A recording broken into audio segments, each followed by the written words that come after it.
งัวสดๆมาเที่ยงงัวสด แซ่บผักคนทำ มันมีแต่ข้าวคั่วพริก เป็นเมด จานโอ้ใส่ได้ ดีแล้วนะ ยังบ่ได้ซาวยังบ่ได้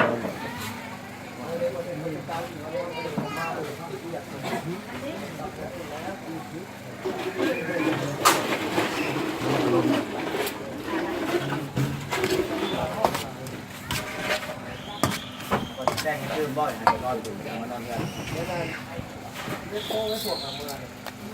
อ้ยเช่เป็นใหญ่ออกมาก่อน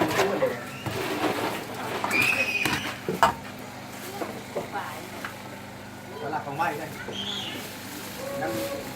มนาต้องมนาเอาไปไว้ของเมื่อเราทุกคนนั้นใช่ได้เบิ้ง ลงยูทูบคนเบิ่งหลายอยู่ นี่พกบีกันนี่นี่เป็นพกโลก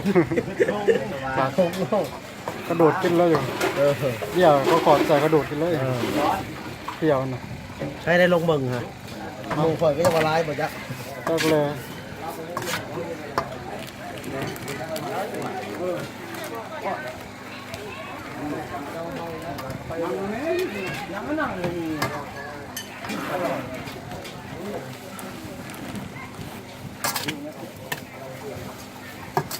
โอ้ขันขัดนี่ด้วย มาเที่ยวแห่งขาได้มาไว้10 นาที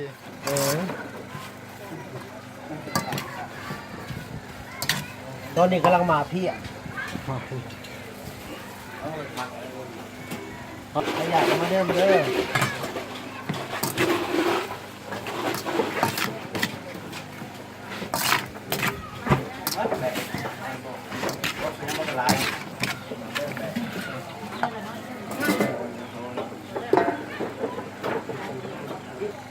ใส่เบกกิ้งโฮดนิดนึงให้มันหอม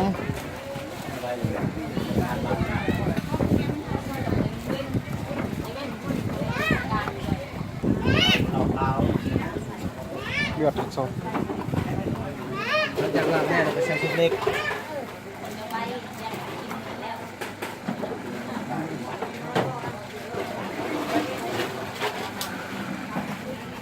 มันก็เอิ้นใบกี้ฮูดใส่ลาบเพื่อมันหอม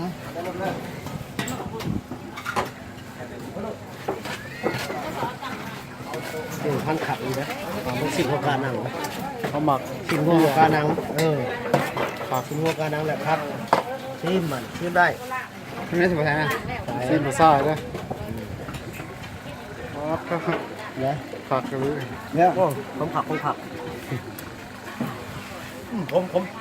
มเลยบอกผมพ่อบอกผมทำต้องเขามาควบผมก็ใส่อีกก็ได้ ใช่ยังไงฮะเครื่องยังไงผม ที่กรุงเทพเคยกินบ่ บ่เคยเลยเลือดแล้วเลือดนั่งกำลังจะลอยอยู่ มันจะลอยขาดตัวหอมมากกว่า นี่ผักว่าผักกันเลย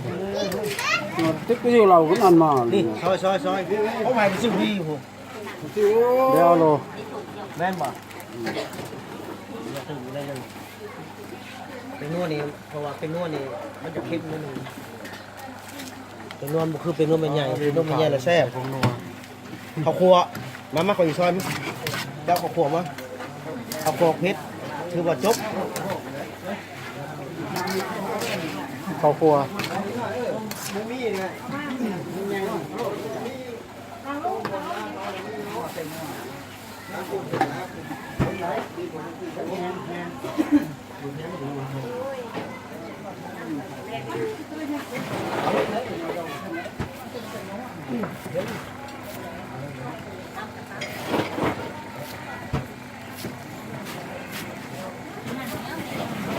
หอมบัวหอมป้อมหอมเสริมใส่น้ำกัน หอมมันนี่บ่คือกันได้กับอยู่พ่นโต๊ะแข็งเลยบ่แซ่บ ฮะ โต๊ะแข็งน่ะบ่แซ่บ บ่แล้วธรรมชาติบัวพื้นเมืองเรามันน้อย น้อย บัวน้อยบัวเพราะว่าใส่มันหอม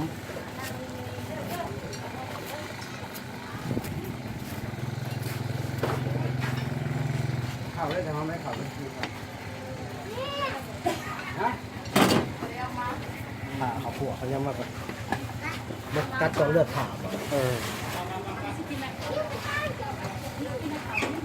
แต่ว่าลาบแรกเราเอาใส่ตัวนี้ สดๆเลย สดใครบริกินตัวนี้เสียใจผู้ใดหมักได้จะกินได้ผู้ใดบ่หมักกินบ่ได้ก้ามขัดเลยก่อนลวกคุณลงเพชรก็ลงอยู่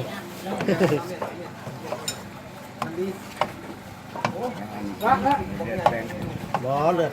สุกเล็กสุกเล็กหนักดีสดเลยมีแค่มีแล้ว นี่ใหญ่พอดีสดกว่าแล้ว ในนี้บีสดอันนี้บีสดอันนี้บีอันนั้น เข้าพ่อจะได้กินเป็นครบ สักครู่น้ำพูดมันแล้วตัดให้เลยตัดเขาชีคุ้มแตงนี่ให้ข้าวขัวนี่คือว่าเอามาข้าวขัวเ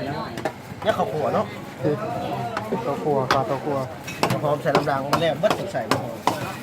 ตัดน้อย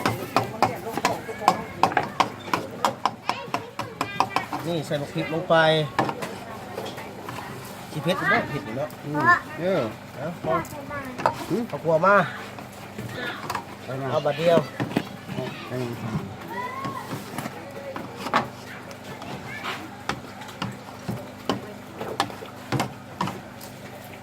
สุดยอดสดเด้อเด้อเพราะพันธุ์พื้นบ้านเนาะพันธุ์พื้นบ้านเด้อ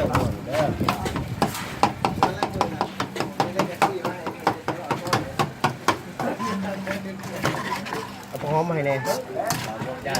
ใส่หอมสุดท้ายใส่หอมคือว่าโอเคกินได้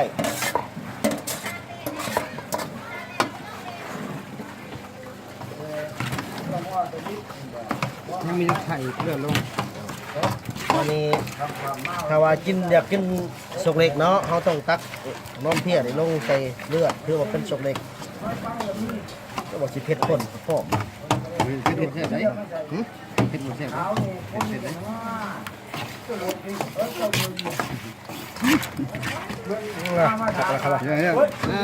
รื่องเขาเลยเห็นขับเลยเนาะมาในเห็ดสกเล็กตกตั้งอยู่ลงชนีเป็นสกเล็กแล้วมันเนี่ยอ๋อนี่ลงสกเล็กเจ้าอาจารย์มาเจ้าไปอาจารย์มา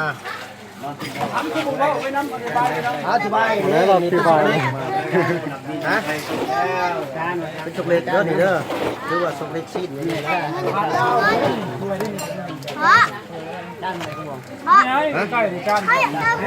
เติมมันใส่ยังเอาไว้ใกล้ไปเลย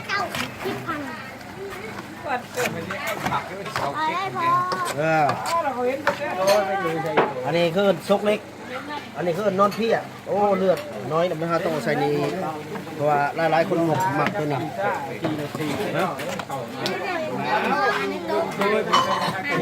เบิ้งซีมมันเดียวเอาวงมาก่อนซีมวงใหญ่วงงามอันนี้ผู้เห็ดได้ซีมก่อนได้เหมือนเดิมเดี๋ยวซีมได้เลย ปล่อยเอากินไปก่อนคักปากเพิ่มเข้าทอซีมเลยฮะเห็นน้ำกันนั่นแหละ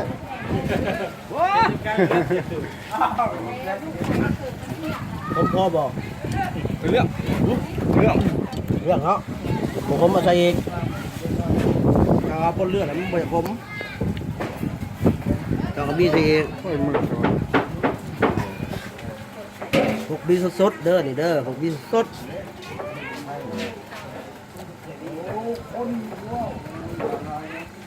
หรือว่าขมสุดยอด พี่ก็มีคลายนะ มีเทียม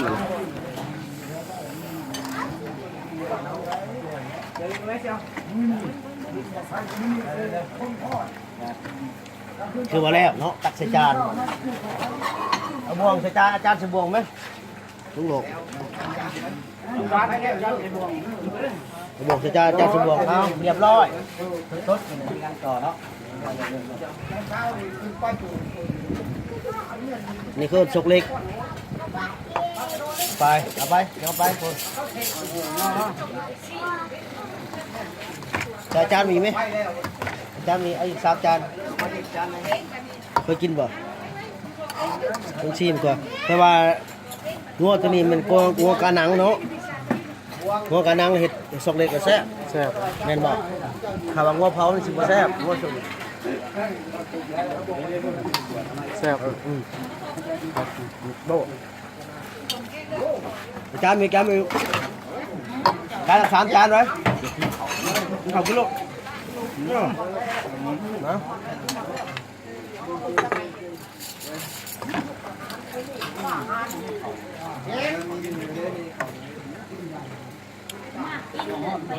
ไปไปไงทำไปไงงัวกระนังเนี่ยครับสีมันตะพลอยต้องนุ่มมันถือก็เห็ดเล็กในเลือกต้องนุ่มสีมันถ้าว่างัวเผามันต้องสีหัน ยังนอนเพี้ยตัวนี้ นาเพี้ย นอนเพี้ย นาเพี้ยเด้อตัวนี้อาจารย์ไปอีกอาจารย์น้อยก็ได้ถือว่าได้ถือว่าจบนะคนนี้ถือว่าโอเคน้อยอันนี้วันนี้ฮะ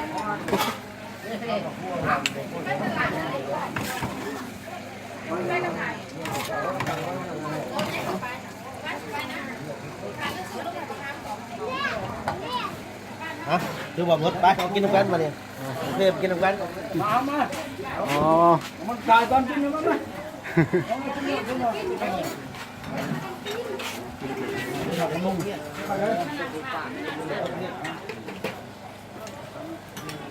ก็ไม่รู้เห็ดระบุถูกกินรอด เด่นเอาละ ยางเหรอยางเหรอแล้วทำบริษัทกูเลย ชิ้นยอดชิ้น ยังบริกินสุดยอด ได้มอนลงเต็มแล้ว เป็นอะไร อ๋อยอด ยอดตกใจเลย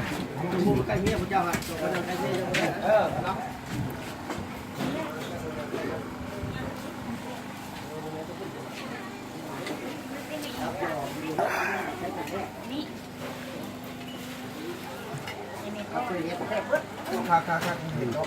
เนาะค่ะเห็นเอาจะประคุณได้ตัวมาพี่เอาผมพูดเลยนะพูดนะไปได้สิเบอร์อยากปั้นเข้าไปเลย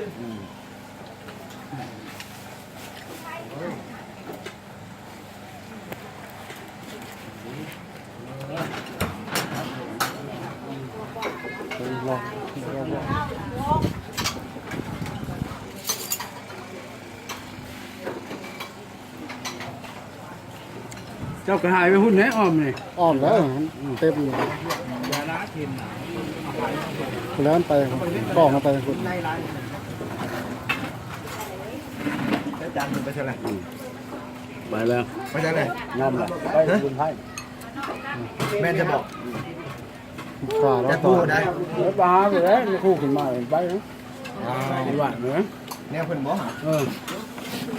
เรียกให้แน่นอนไหม นี่เนาะ